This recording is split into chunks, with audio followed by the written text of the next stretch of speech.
Hello all, welcome to finance Lokam. Interlink cofounder KV అయితే కొన్ని updates అయితే ఇచ్చారు.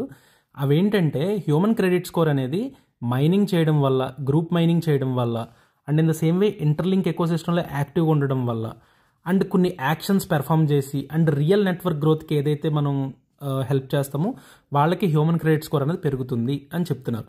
మేబీ మీరు అనొచ్చు, హ్యూమన్ క్రెడిట్ స్కోర్ అంటే ఏంటి భయ్యా అని అడగచ్చు.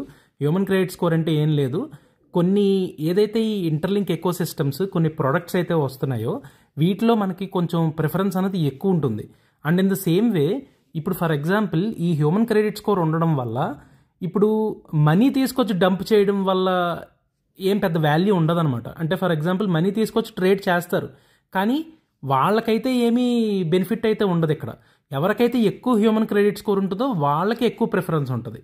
సో మనీ కాదు, హ్యూమన్ ఇక్కడ యాక్టివిటీ ఏదైతే చేస్తున్నామో మనం వ్యాలెట్లో ఎవరైతే ఇంటరాక్షన్ ఎక్కువ ఉంటుందో వాళ్ళకి దీని యొక్క బెనిఫిట్ అయితే ఉంటుంది అనేది చాలా క్లియర్గా చెప్తున్నారు. ఓకే, అంటే జస్ట్ లైక్ ఇప్పుడు ఫర్ ఎగ్జాంపుల్ బినాన్స్ తీసుకుందాం. బినాన్స్లో ఫర్ ఎగ్జాంపుల్ ఇదివరకు లాంచ్ ప్యాడ్ టోకెన్స్ అయితే లాంచ్ అయ్యేటివి. అది వాటికి ప్రిఫరెన్స్ ఎవరికి ఇచ్చేవారంటే లాంచ్ ప్యాడ్లో పార్టిసిపేట్ చేయడానికి ఆ లాంచ్ పూల్లో కానీ ఈ బిఎన్బి ఎవరైతే ఎక్కువ హోల్డ్ చేస్తారో వాళ్ళకి ఇచ్చేవాళ్ళు. కానీ ఇక్కడ అలా కాదనమాట. ఎవరైతే ఎక్కువ హ్యూమన్ క్రెడిట్ స్కోర్ ఉంటుందో, ఎవరైతే బాగా యాక్టివ్గా ఉంటారో వాళ్ళకి ఈ లాంచ్ పూల్లో కానీ లాంచ్ ప్యాడ్లో కానీ ఎక్కువ ప్రిఫరెన్స్ ఉంటుంది.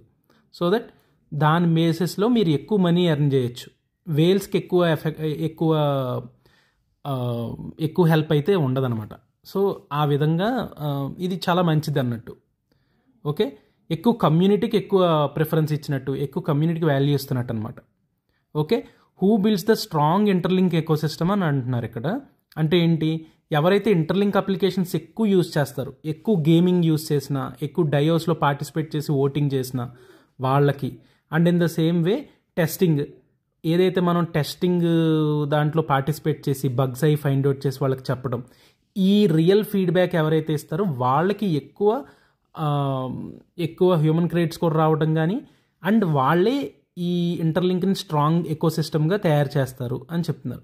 సో ఇందులో కమ్యూనిటీ రోలు ఉండాలి, and in the same way real core team ఏదైతే ఈ టెక్ బిల్డ్ చేస్తుందో వాళ్ళకి ఈ కాన్స్టెంట్ ఫీడ్బ్యాక్ కమ్యూనిటీ నుంచి వచ్చి, అండ్ ఇన్ ద సేమ్ వే ఈ కమ్యూనిటీ అందరికీ ఇలా ప్రమోట్ చేయడం వల్ల, అండ్ ఈ వీటిని ఇన్ టైంలో ఆన్ టైంలో వీటిని ఫిక్స్ చేయడం కానీ ఇవన్నీ కూడా సక్సెస్ తీసుకొచ్చి పెడుతుంది అని చెప్తున్నారు. And in the same way early adapters ఎవరైతే ఉన్నారో ఈ ఇంటర్లింక్కి వాళ్ళకి ఒక గుడ్ న్యూస్ అయితే త్వరలో రాబోతుందని కూడా చెప్పారు. Okay, subscribe to this channel. Thank you very much.